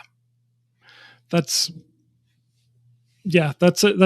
a weird, and even going on vacation, I can almost forget about my kids, although I can't because that's half of what we talk about when it's just us. It's true. But when they're not immediately there or they're off being relatively responsible, then it's like I don't have to worry. Yeah. Yeah. And it's it kind of turns into an out of sight, out of mind. Until I realize it's midnight. Where the hell is daughter number 2? We're the ones who technically shouldn't be out and about on their own right now. Who are legally speaking are now out past curfew and subject to summary arrest. Oh, goodness. Utah has kind of strict curfew laws, but nobody enforces them unless you're being a total degenerate. Right. But so to circle back and conclude on our God bless, yes, on our supposed topic, the Instagram for Unhinged Dad's podcast is getting interesting as I've been using it and I've been posting, because I'm seeing things and I'm seeing accounts that I have never seen on my personal feed. Sure. A lot of it is parenting focused. I saw one reel this week that this guy said, "You would die for your child." And he says, "When the fuck are you going to learn emotional regulation for your child?" For your child. He says, "When the hell are you going to grow up for your child?" And that is the biggest takeaway from dealing with all the big feelings that, as a parent, especially when it's happening in public, can be so overwhelming. Oh, yeah. I mean, if you've ever been in Walmart at 8:00 at night with a child who is pitching a holy fit over something that doesn't even matter to you as the parent, but the child is just embarrassing the hell out of you in front of God and everybody. Are you going to make the choice to actually be the adult, to actually control and regulate your emotions? Are you going to make the choice to exercise the self-discipline to not overreact to your child who is overreacting because the best descriptor is their feelings are bigger than their bodies and they don't know how to contain them? Yep. They have lost the emotional reserve that they have that is provided by enough food at regular intervals, enough rest, and enough activity. Yeah. And it's usually for good reason. When Robbie starts to lose his little amount of shit, it's because he's ready to be put down for the night. Yeah. It is time for sleeps. It is time to process him for bed and snuggle him up and watch an art video or a blacksmithing video or something, and he'll pass out. Mm-hmm. And with your older kids, when they're overwhelmed because the day at school was, well, you're not sending them to school, but still, the day can be overstimulating. Absolutely. Screens are a hell of a drug that way. Dude, with ADHD kids chasing the dopamine constantly, I have a whole network of time limits and things. And as they get older, we gradually reduce the restrictions, because the goal is by the time that they're out of high school, that they're able to self-regulate their use of electronic devices, because I don't want them to be 18 years old, go off to college, and then lose a semester of school and a scholarship to doom scrolling because they had their stuff so heavily locked down up to that point. Yeah. But yeah, interrupting that impulse for the instant gratification, dopamine, this is fulfilling. Well, especially on kids who have a 3-minute attention span. That's why I'm working on a consistent calisthenics program with the kids. That's why we are aiming for slightly earlier bedtimes. It is effort. It is constant effort. Mm-hmm. But the rewards are your children are functional. Yeah. I remember my oldest, as we went through so much psych treatment a couple of years ago and got her to where she's a pretty damn functional 18-year-old. Yeah. Somebody, one of the social workers asked me, well, what are your goals for her? I was like, what do you mean? I'm like, right now, my goal is for her to stay alive. So, what are your long-term goals for her? And I had to think about that, because I hadn't really considered it in that context. Yeah. And what I reached has been a constant internal refrain since. And that is, I want my kids to be happy, healthy, and independent. Yep.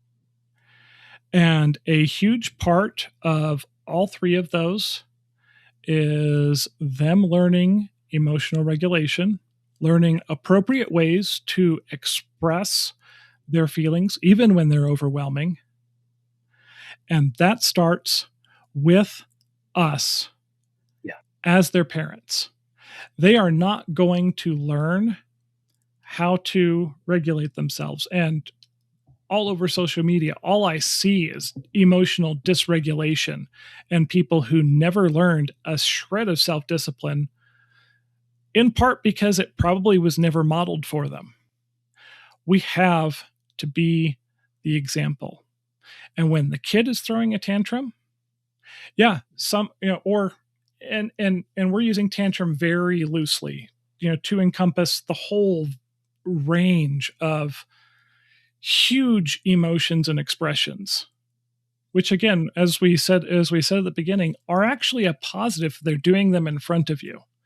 Yes. Because I can tell you, growing up, I did not express shit. I buried it all, because I was not going to get myself in trouble for expressing an undesirable opinion or feeling, because that's what I encountered.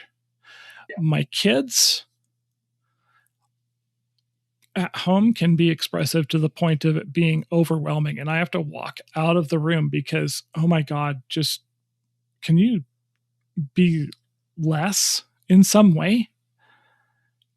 It's the end of the day. I'm tired. I'm old. I have multiple chronic diseases, and you guys are so fucking loud right now. Can you just, I don't know, can you sleep, please? I know it's only 10 o'clock, but can you just turn off and go to sleep? And there are days it is absolutely a struggle to not just walk in the room. Y'all shut the fuck up. All of you who were not conceived by one of the two of us, get out of my house. And the rest of you, shut up and go to bed. You know what? I could absolutely accomplish that. And you know what? My kids would rightfully resent that. They're being age appropriate. They are expressing their emotions. They are learning how to express and how to regulate themselves. Yeah. And just because it's uncomfortable for me at times does not mean that I'm going to accomplish anything positive by shutting it down. They will learn to do the same thing I did.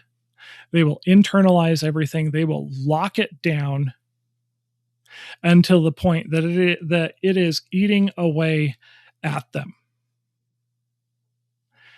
And that is like holding poison inside of you. Eventually, it starts corroding the container and leaking out. And I would like for them to figure out how to interact positively with themselves sometime before their late 30s, which is when I started figuring that out. Yep. There's a lot that I have experienced that I don't want my kids to experience. Some of it, the whole medical thing, the liver transplant, all the shit that has entailed, they probably aren't going to. Yeah. But the internal war that, that waking up in the morning going, God damn it, I'm still alive. If they can learn to experience and regulate their emotions and have the space to express them where they're not going to get their asses beat or not get yelled at just for having feelings, they're going to come out way ahead of where I did. And that's not to shit on my parents, who I fully understand were imperfect people who were mostly repeating things that they experienced as kids.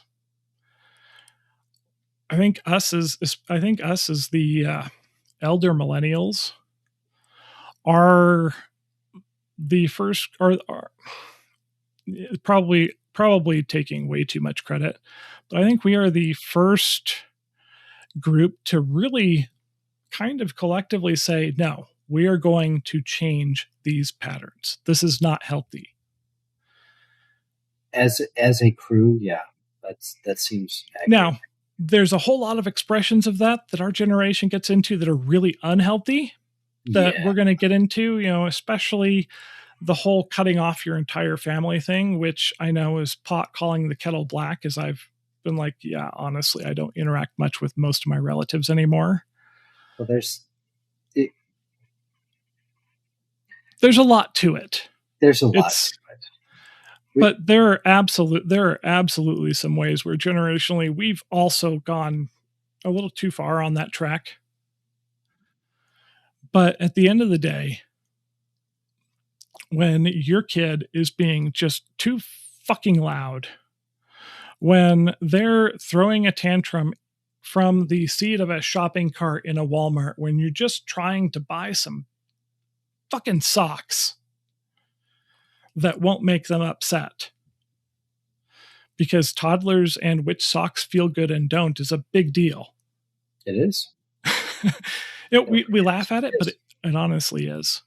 Honestly, I have strong memories of clothing being incredibly uncomfortable when I was young, when I was a small human.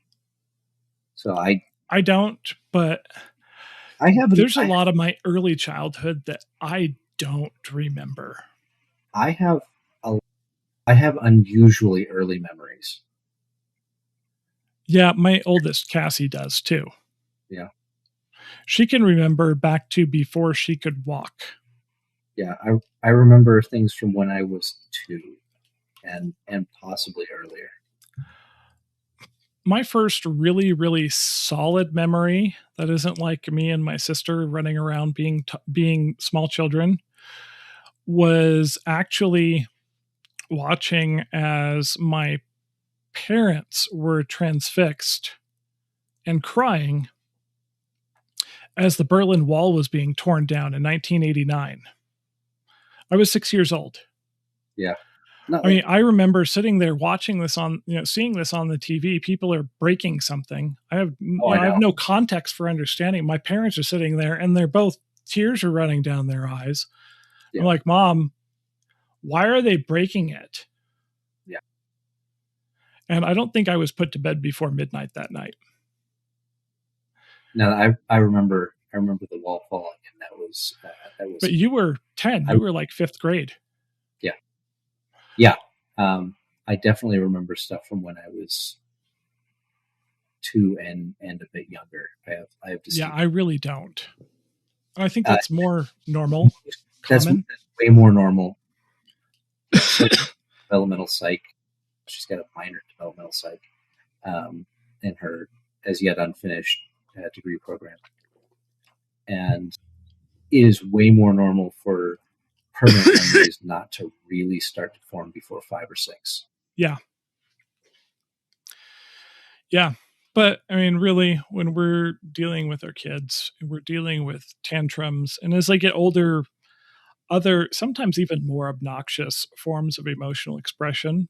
One, pat yourself on the back because your kids are comfortable enough expressing themselves fully in front of you.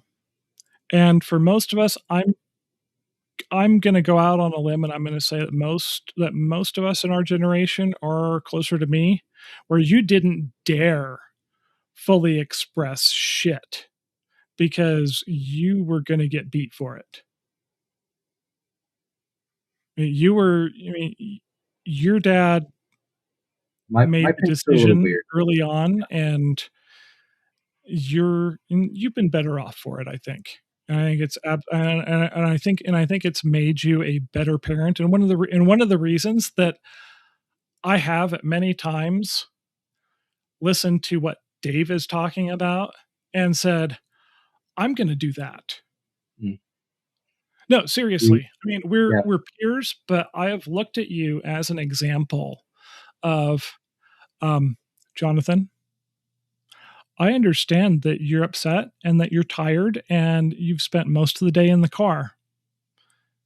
But the way that you're expressing yourself right now is not acceptable. Yeah. You do not hurt your little sister just because you're tired and cranky.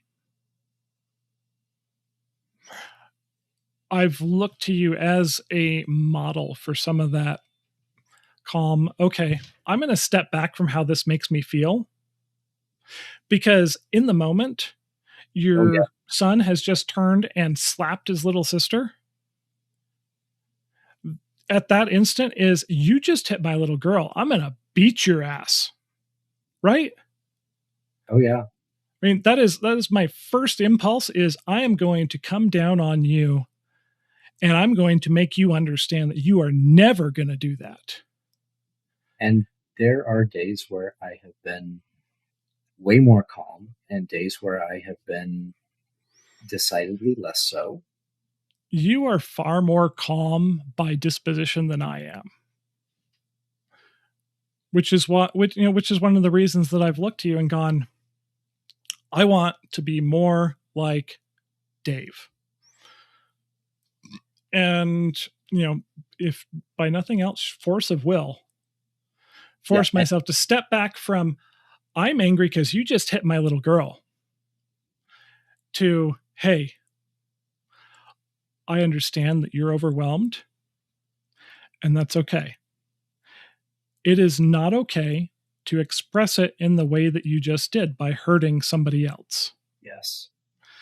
And then, sometimes I have to step back too. So, I separate kids, say, hey, you need to calm down, and you need to calm down, and I need to calm down. So in 20 minutes, I'm going to come back and we're going to talk about what just happened. And we're going to say, okay, what did we do wrong? How do we do better next time? Yep. We do the after action review. Yes. Absolutely. Lessons learned. Yep. When we're able to approach it in a calm and objective manner and show our kids, hey, it's okay to make mistakes. Yes. And when I screw up, I will apologize. That's the other thing. Always. Because do I ever overreact? Hell yes, I do. I'm way better at it. Every year, I am so much better at it. I still have moments I may say something and go, oh shit. Yeah. That was not okay. And you know what? When we're both calm, I go to that kid and I say, hey, I said this and that was not okay. And I'm sorry. Yes. And in the future, I am going to work on this. And trying to teach the difference between explanation and excuses is a fine line, of saying, well, I want you to understand that there were these 6 other things going on that you're unaware of. And that's why I lost my patience with you. And I took out some of that frustration on you. And that's not okay. Yeah. Yes. Without it turning into, well, you made me angry. Mm-hmm. No. And understanding that anger is a secondary emotion. Anger arises because of something else we're feeling. Yes. I feel, and the vast majority of times, I am feeling attacked somehow. And so I get angry. I am feeling scared because my identity is being trod upon somehow. Yeah, in some way. Yeah. So yeah, I think we're gonna wrap it up with that quote I pulled off of Instagram earlier. You would die for your kids. Are you ready to man the fuck up and learn some self-discipline for your kids? Learn to regulate your emotions. Don't escalate when they are overstimulated and upset. Become part of the solution. Don't compound the problem. And if you can learn that, you will be a better dad than the vast majority of us had growing up. Just because something is angry, just because something has made you feel angry, does not give you license to take that out on your kids. Grow up, learn the self-discipline, and be a real man. Show them that, yes, you can feel things. We don't turn those to hurt people. And if you can do that, your kids are going to learn to regulate themselves. They're going to learn that they can express what they feel, even when it's really distressing, in front of you.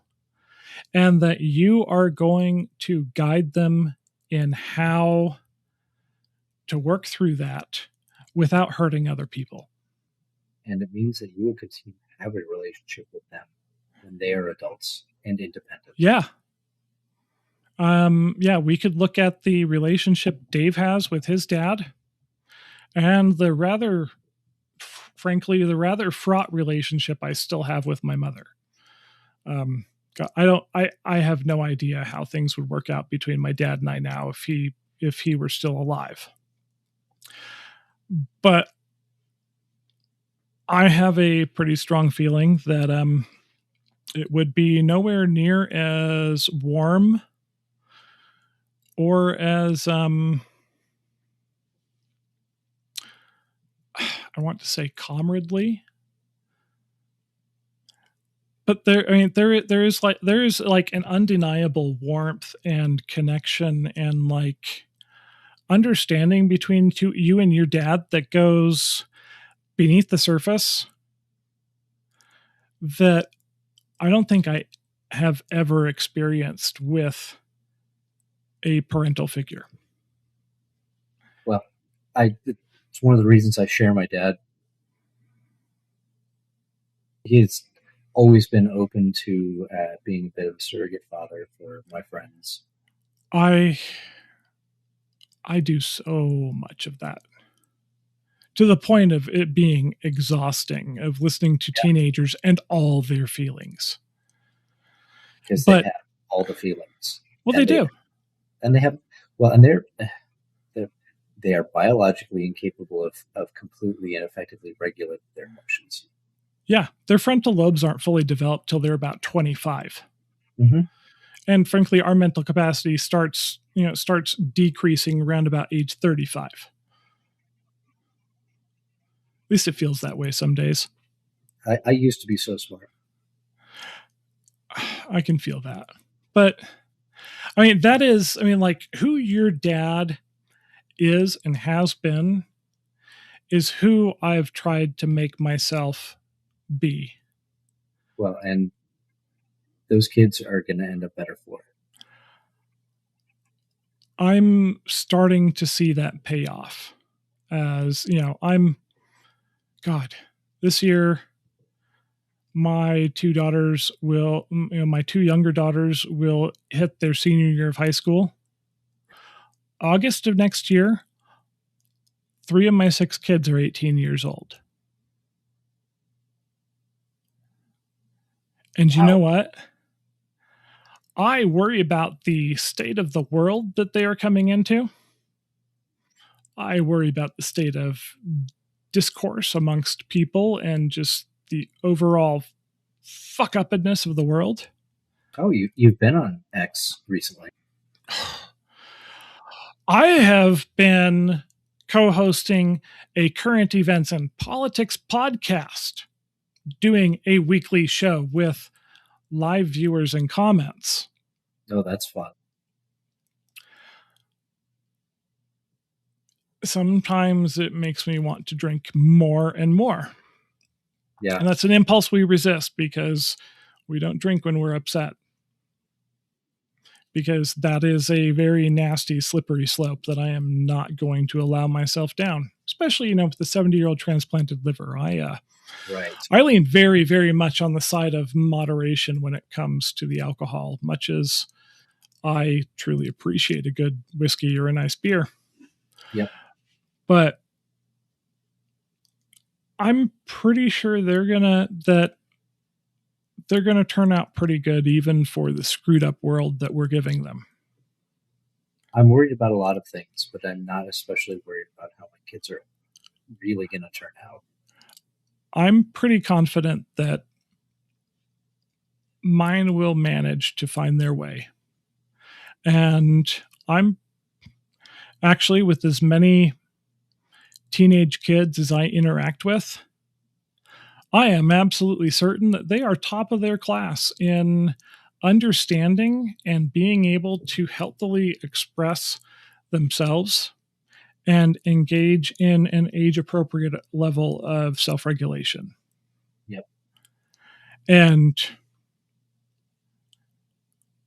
that's where I have to say, the family therapist is right. Hey, Brian, you guys are actually doing a really good job. You're intensely aware of every place where you fall short and everything that could still be better. But you guys are doing a good job. And no matter where you are on this path of figuring out how to control yourself and how to regulate yourself for your kids, to build an environment where they are comfortable expressing themselves, the only thing that matters is that every day you do better. My next tattoo that Cassie's going to do probably after the ski season ends is going to be right here on my wrist. It'll say, suck less. Which is my irreverent take on the whole Six Sigma philosophy, which I could spend way too much time talking about because that's a cult within an industry. But the idea being that we are always striving towards as close to perfection as we can be. Acknowledging we're never actually going to get there. I think Six Sigma statistically is like 9.99965% correct. It's a tacit acknowledgement you're never going to get to perfection. But you are always refining and learning to get closer and closer. And over time, every time you half the distance, it's shorter and shorter and shorter. But every day, you put in the effort, you do the work, you become a little bit better. Yeah. Show up and work on your shit. Yes. Work on yourself. Whether that takes therapy, whether it takes stepping back and looking at how your kids are looking at you. Are they afraid of you? You need to unfuck yourself. Yeah. Seriously. That is as hard as it can be. Your kids are afraid of you. Fix yourself. And every day you put in the work, you acknowledge when you screw up, you help them learn from when they screw up. And your kids are going to turn out okay. And you are going to continue to have a voluntary, rewarding relationship with them when they no longer are dependent on you. And I think that's where we're going to leave it for talking about tantrums and big feelings, even though we went way over our self-imposed limit. Yeah. Hopefully you're on a long walk listening to this, or a long drive. I commiserate with you on the long commute, because I used to do a 90 to 120 minute commute a day. It sucked. But Dave, your final thoughts, please.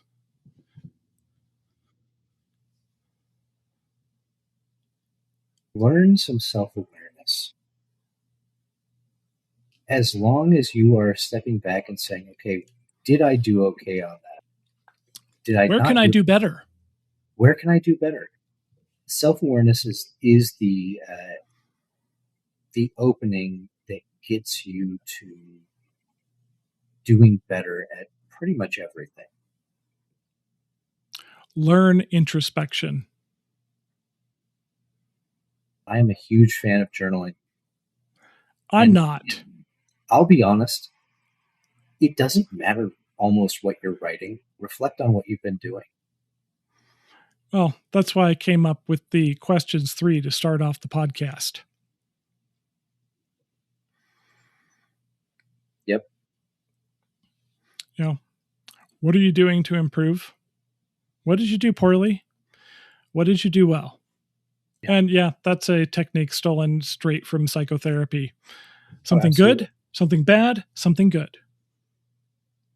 Because, I mean, honestly, if you're showing up and you're putting in the work and you're seeing where you can improve and you are working towards that, you are doing better than 90% of the people raising kids out there. Well, and you're literally modeling how to mature to your children. Exactly. I mean, you can come out of a really shitty environment, and yeah, you may start at a lower level, but especially if you're open with them about, I struggle with this, and I am working on this in this way. Yeah. Be open with your kids. Admit your weaknesses. Yep. Especially for us as men, it is hard. It's hard to be vulnerable to our wives who are trotting this path with us. It is twice as hard to be that vulnerable with your 15-year-old daughter who's being a pain in the ass. Yeah. But sometimes to get through to her, what it takes is saying, hey, you know, I really struggle with that too. This is how I'm approaching it. This is how I'm trying to do better. And that's all it is. Every day, you suck a little bit less, because we all suck.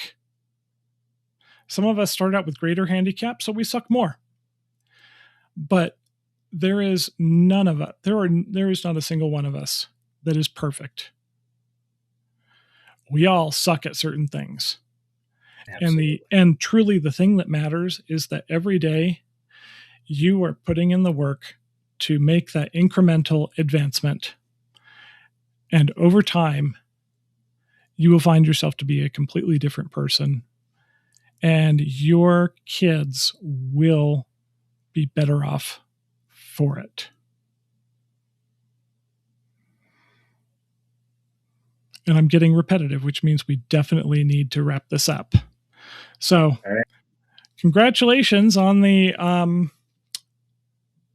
122-minute podcast. My hell. We need somebody to be an enforcer on this, I think. All right. I don't know that any of our friends are going to be very good at that because we get started talking and we just go. Yeah, but that's true.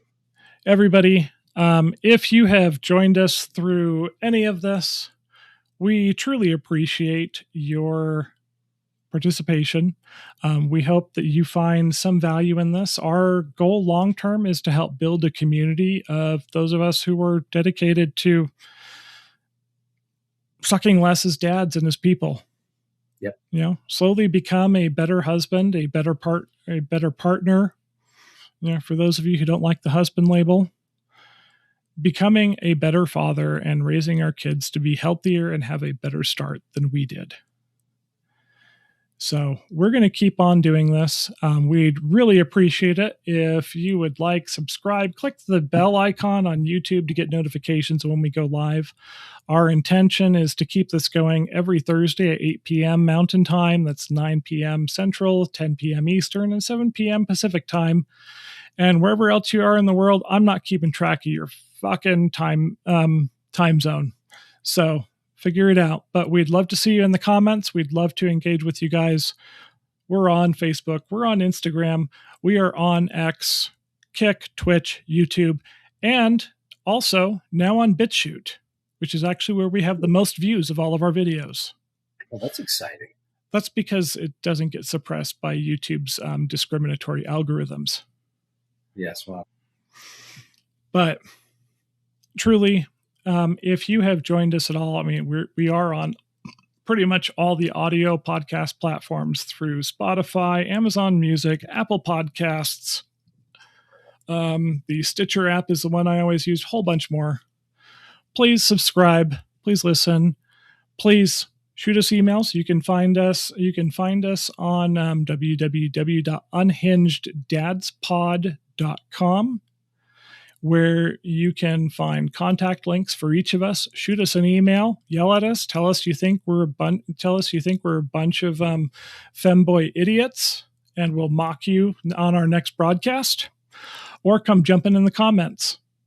Be constructive or be a dickhead. We'll probably show your comments and address accordingly either way. We will respond. We might respond in kind. Because you know what? You're not my kid. You don't deserve my fucking grace until you've earned it. Seriously, there are days I would really love to get in a fight with somebody in the comments. Right. And honestly, in the spirit of honesty here, that's probably because I would kind of like to get in a fight with one of my kids. But I'm not going to do that. Mm-hmm. But I'll fight grown-ups. So come, bully us in the comments if you want.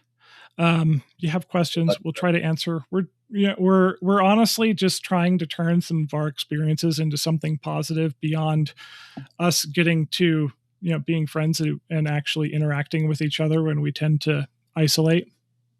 So again, subscribe. Thank you for joining us, and we will catch you on next week's episode.